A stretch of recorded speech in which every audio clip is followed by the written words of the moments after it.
చెప్పండి.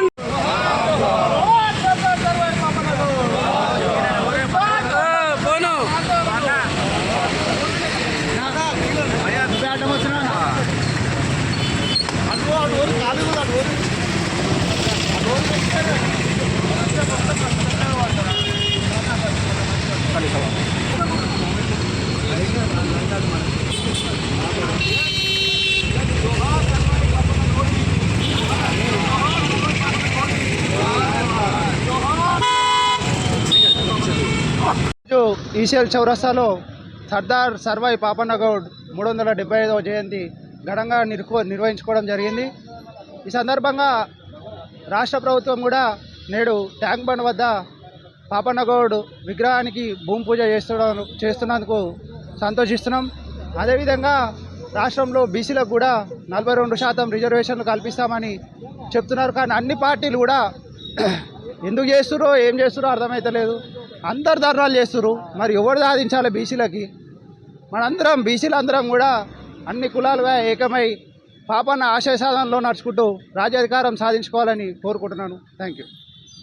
బడుగు బలహీన వర్గాల ఆశాజ్యోతి గౌడు ముద్దబిడ్డ శ్రీ సర్వాయి పాపన్న గౌడ్ గారి 375వ జయంతిగా అందరం కూడా ఏకం చేసి గోల్కొండ కోటను కైవసం చేసుకున్న ఒక మహావీరుడు శ్రీ సర్దార్ పాపన్న గౌడ్ గారు.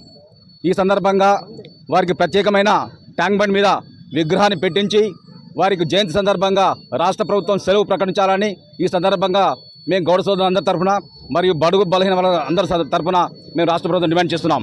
ఎందుకంటే ఒక 370 సంవత్సరాల క్రితమే ఒక నైజాం పోరాటంలో వాళ్ళ పోరాటం చేసి ఒక బడుగు బలహీన వర్గాల హక్కుల కోసం పోరాడిన మహా వ్యక్తి శ్రీ సర్దార్ సర్వాయి పాపన్న గౌడ్ గారు. కాబట్టి సందర్భంగా బడుగు గౌడ్లే కాదు బీసీలందరూ కూడా ఏకం చేసి మనందరం కూడా రాజ్యాధికారం కోసం ముందుకు వెళ్ళాలని కోరుకుంటూ ఈ అందరికీ ఇచ్చేసి అందరికీ కూడా ధన్యవాదాలు తెలుపుకుంటూ ముగిస్తున్నాను. జై గౌడన్న, జై జై సర్వాయి పాపన్న. సర్దార్ సర్వాయి పాపన్న గౌడ్ 375వ జయంతి సందర్భంగా తెలంగాణ ప్రజలందరికీ కూడా శుభాకాంక్షలు తెలియజేస్తూ ఆనాడు 375 సంవత్సరాల క్రితమే మొఘలులకు వ్యతిరేకంగా బడుగు బలహీన వర్గాల యొక్క అభ్యున్నతికి కృషి చేసి రాజ్యాధికారం రావాలంటే కేవలం పోరాటాల ద్వారానే వస్తుందని చెప్పేసి యుద్ధం చేసి గోల్కొండ కోటను కైవసం చేసుకొని అందరికీ ఆదర్శంగా నిలిచారు. వారి చరిత్రను గత పాలకులు మనకు తెలియకుండా తొక్కేసి మనకు తెలియకుండా చేశారు. ఈ మధ్యన కొన్ని సంవత్సరాలుగా సోషల్ మీడియా ద్వారా కానివ్వండి వివిధ మాధ్యమాల ద్వారా సర్దార్ సర్వాయి పాపన్న గౌడ్ గారి యొక్క చరిత్రను చాలామందికి తెలిసే విధంగా జరిగింది. అదేవిధంగా ఈ యొక్క చరిత్రను అందరి పాఠ్యాంశాలలో చేర్చి సర్దార్ సర్వాయి పాపన్న గౌడ్ గారి జన్మదినాన్ని రాష్ట్ర పండుగగా గుర్తించి రాష్ట్ర ప్రభుత్వం నిర్వహించాలని, అదేవిధంగా ఈసీఎల్ చౌరస్తాలో కూడా మనందరం సహకారంతో సర్దార్ సర్వాయి పాపన్న గౌడ్ గారి యొక్క విగ్రహాన్ని త్వరలో ఏర్పాటు చేసుకుందామని ఈ సందర్భంగా మనవి చేస్తూ నాకు ఈ అవకాశం ఇచ్చినటువంటి అందరికీ కూడా ధన్యవాదాలు తెలుపుతున్నాను. జోహార్ సర్దార్ సర్వాయి పాపన్న గౌడ్. ఈ రెండు కులాల దోపిడీ ఆధిపత్య కులాలు రెడ్లు వెలుమల ఆధిపత్య కులాలను అంతం చేసి బడుగు బలహీన వర్గాలు ముఖ్యమంత్రులు మంత్రులు అధికారంలోకి వచ్చి రాజ్యాధికారం రావాల్సిన సమయం ఆసనమైంది. ఇప్పటికే లేట్ అయింది. దీని అందరి కోసం కృషి చేయాలని తెలియజేస్తూ ముగిస్తున్నాను. సర్దార్ సర్వాయి పాపన్న.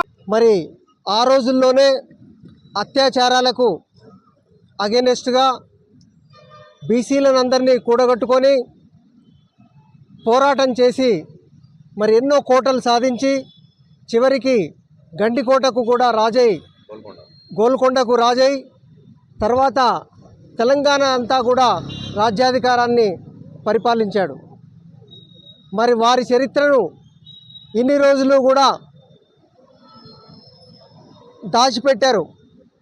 తెలంగాణకు మొట్టమొదటి వీరుడు రాజు ఈ సర్వాయి పాపన్న గారు. మరి వారు ఆ రోజుల్లోనే ఎలాంటి ఆయుధాలు లేకుండా, ఎలాంటి శిక్షణ లేకుండా, ఎలాంటి చదువు లేకుండా రాజ్యాధికారం వెళ్ళినప్పుడు ఈరోజు బీసీలంతా ఎంతో చదువుకొని ఎన్నో ఉన్నత పదవుల్లో ఉన్నారు. మరి వారంతా కూడా ఏకమై వారి యొక్క స్ఫూర్తిని, వారి యొక్క ఆదర్శాన్ని ముందుకు తీసుకొని తెలంగాణలో బీసీలు రాజ్యాధికారంలోకి రావాలని చెప్పేసి ఈ సందర్భంగా తెలియజేస్తున్నాం.